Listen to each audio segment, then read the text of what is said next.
Mayor and the City Council of the City of Clarkston. Welcome to the public portion of the Urban Land Institute Technical Assistance Program. We've had a very exciting day and a half. We've heard a lot of excellent recommendations, a lot of really good, insightful discussion. We are very much looking forward to the preliminary recommendations that we'll hear from the members of the TAP panel momentarily. With that, let me introduce the person who will serve as the moderator for this session, and she will give us further instructions. Let me introduce to you everyone, Linda Curry. Linda.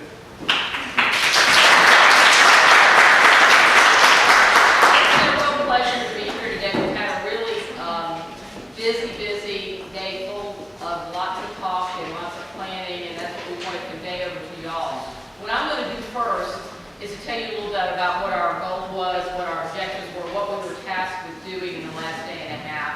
And then the panel is going to present a PowerPoint to kind of outline what we've done and what our recommendations are for Clarkston. That will also be followed eventually by a full written report that will be given to City Council and the city officials as well. So know that will be the case. I've got a really loud voice, but I'll use this. Okay, so let me just tell you first of all that the task of the panel was to formulate a plan for the redevelopment and redefinition of downtown Clarkston. We presently have an incorporated city with a rich history, and our goal is to find ways to make it a community with a thriving city center that meets the needs of its residents. So our first step was not to plan or tell anybody what to do, but was to listen and to learn about Clarkston, because there's no way we could really get to the next step without doing that. So we had a briefing book full of information about Clarkston past and present. We did an actual tour of Clarkston yesterday.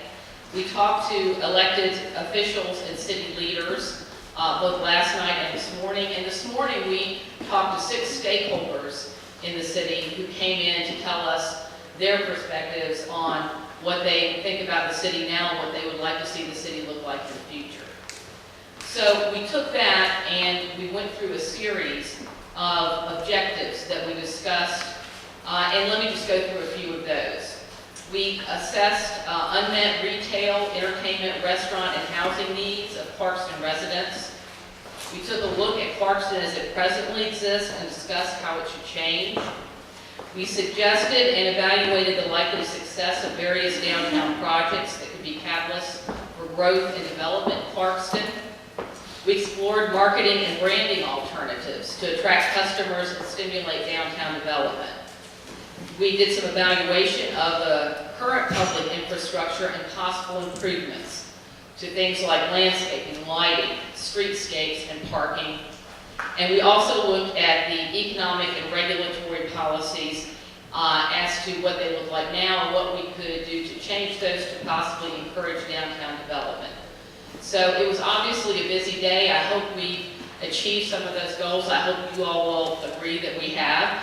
But we want to present those to you, and then we'll have time, as I said, for Q&A as well for you to ask us some questions. So I'll turn it over to Patty, I guess. Thank you. My name is Patty Proberg, and I'm just going to go through real quickly some of the positive aspects about Clarkston, and then some of the challenges to change and redevelopment that we took into consideration. The real strengths that we looked at are your location. Easy access into the city, easy access to the highways. We looked at your international diversity as being a real strength of this area, something that sets you apart. The access to the colleges and technical schools, also a big plus. The history of Clarkston. Just when we met with people, we felt like there was a real heart to this city that is embracing the history. You actually have a good basic downtown structure. Your grid streets are what so many new communities are striving for. So we wanted to build on that. Your access to the multi-use trail is a big plus. Parks and forests that you have incorporated already into your city. Access to transportation, the number of bus stops that you have, access to get to MARTA, and then again the highways. One of the things that came across very strongly to us too is the buy-in. The people that live in this community, your elected officials, seem very invested in making Clarkston something better. And then we believe that the mix of housing that you have here today is actually ahead of the curve to meet the future trends of housing. Here in America, we're seeing housing trends change. There is a shift away from the large single family sitting on a large lot into more urbanized type housing, and you have a lead in that direction. Some of the challenges that you're faced with. Your housing stock is aging. The community is split by a railroad. You don't necessarily, as a city, have enough tools in your toolbox, and we'll talk about that later, exactly what that means. You don't control your school system, but it's clearly a problem that has to be dealt with, or a challenge to your growth. You don't control your gateways. That's something else that has to be considered. Your tax digest is skewed heavily towards residential, not as much commercial. What does that mean? It has an impact on how much money you've got. The size of the city itself, you're small. That's good, it's charming, but it's also a challenge. The communication is also a challenge here because of your international diversity. You've got to be able to communicate as a group if you're going to move forward. Your codes and guidelines, again, we're going to talk about that, but we believe there is a real challenge with what exists today in order to make changes and to move forward. And then again, as I said, the school system. There is one other thing, though, that I really wanted to mention and congratulate all of you as a city on, and that really is the structure that you have adopted and set up. We think that going to a manager-managed city was incredibly important in taking the first step to move forward. And those of us on this group want to specifically congratulate your specific staff members. We see them as creative and incredibly open-minded, and you're very, very lucky to have them.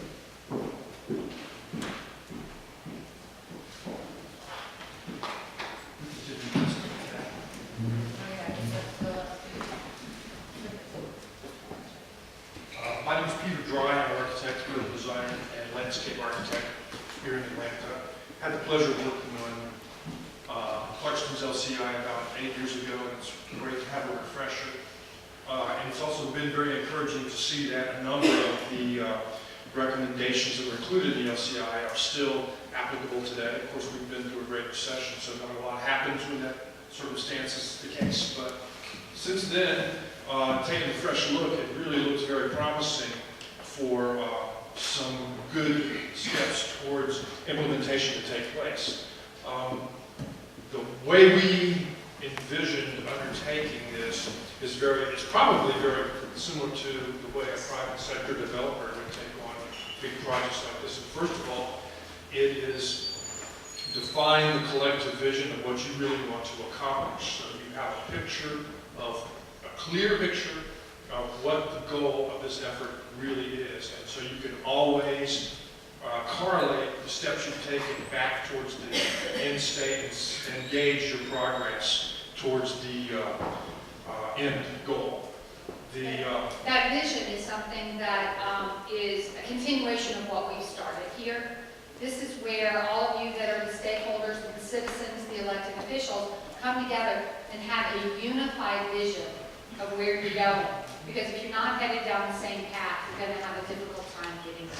And that is the one area in which Clarkston undertaking this is distinctly different than private developers do it, because that's driven organization with a goal, whereas you have a lot of disparate voices, all of which have to be heard. Everybody has to be respected, but there has to be buy-in, sufficient buy-in, political support, so that as each task is undertaken, and each implementation step is made, you're not constantly second-guessing what you've done, and over the course of the process, you lose confidence in what you've accomplished.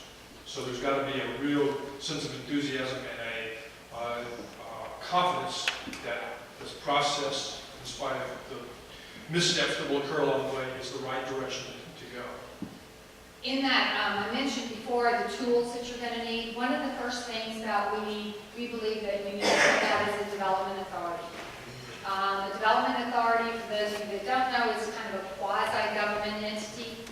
They have a little bit more flexibility in what they can and can't do, and they are key to taking any sort of vision forward. The urban redevelopment plan is another aspect that needs to be looked at, because what that is a state-defined document that identifies areas that are distressed or dilapidated, or the technical term is blighted, and that gives you additional tools, additional funding sources through the state and sometimes through the federal government that will allow you money to tackle some of the problems that these blighted areas present. The opportunity zone is a tag onto that. The opportunity zone provides some tax incentives for creating new jobs.